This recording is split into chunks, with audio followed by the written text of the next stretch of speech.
जब व्यक्ति मृत्यु के निकट होता है तो उससे पहले वह धर्म की बातें करने लगता है। आखिर यह बात श्री कृष्ण ने महाभारत युद्ध में कर्ण से क्यों कही, क्या कारण था इस बात को कहने का? दोस्तों, महाभारत को सबसे बड़ा महाकाव्य माना जाता है, जिसमें कौरव और पांडवों के मध्य युद्ध लड़ा गया और हजारों की संख्या में सैनिक और योद्धा वीरगति को प्राप्त हो गए थे। इस महाभारत युद्ध में एक समय ऐसा भी आता है जब भगवान श्री कृष्ण और के मध्य धर्म और अधर्म के मध्य संवाद होता है। जय श्री राम दोस्तों, स्वागत है आपका हमारे YouTube चैनल धर्म ज्ञान में। यह बात महाभारत युद्ध के 17वें दिन की है, जब कर्ण और अर्जुन के मध्य भीषण युद्ध चल रहा था। दोनों योद्धा एक दूसरे को पराजित करने में संपूर्ण शक्ति का प्रदर्शन कर रहे थे, परंतु दोनों में से किसकी विजय होगी यह तय करना आसान नहीं था। दोनों योद्धा एक से बढ़कर एक शक्तिशाली अस्त्रों का प्रयोग एक दूसरे पर कर रहे थे।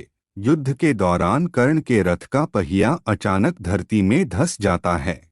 तब कर्ण अपने रथ का पहिया निकालने के लिए रथ से नीचे उतरे तो कर्ण अर्जुन से कहते हैं कि मेरे रथ का पहिया जमीन में धंस चुका है, मैं इसे निकालने के लिए उतर रहा हूँ, अतः तुम युद्ध के लिए प्रतीक्षा करो। यह सुनकर भगवान श्री कृष्ण ने अर्जुन को आदेश दिया कि है पार्थ, यही उचित समय है जब तुम कर्ण को पराजित कर उसे वीरगति प्रदान कर सकते हो। जब यह बात कर्ण श्री कृष्ण के मुख्य द्वारा सुनी तो कर्ण ने श्री कृष्ण से कहा, हे वासुदेव, मैं इस समय निशस्त्र हूँ, और यदि रणभूमि में कोई भी योद्धा निशस्त्र हो तो उस पर किसी भी प्रकार का प्रहार नहीं किया जाता, और यदि वह ऐसा करता भी है तो यह अधर्म है।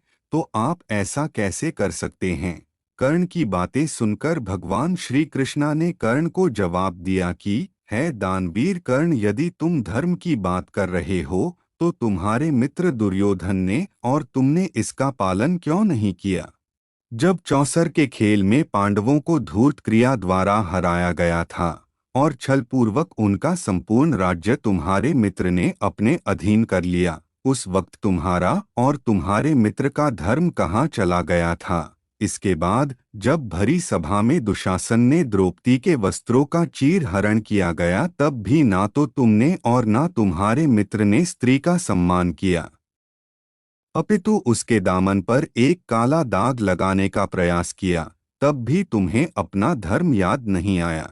और जब 16 वर्षीय अकेले वीर अभिमन्यु को चक्रव्यूह के अंदर इतने सारे योद्धाओं ने मार दिया, तब तुम्हारा धर्म कहाँ था कर्ण? भगवान श्री कृष्ण के द्वारा कहे गए इन कटु वचनों को सुनकर कर्ण चुप हो गए। फिर भगवान श्री कृष्ण के कहने पर अर्जुन ने कर्ण के ऊपर बाण चला दिया, जिसके लगते ही कर्ण धरती पर जा गिरे और कर्ण की मृत्यु हो गई। लेकिन आपको क्या लगता है कि चौसर के खेल में, द्रौपदी चीर हरण में और अभिमन्यु वध में क्या कर्ण की गलती थी या नहीं? कमेंट में जय श्री हरिहर लिखकर हमें जरूर बताएं। धन्यवाद।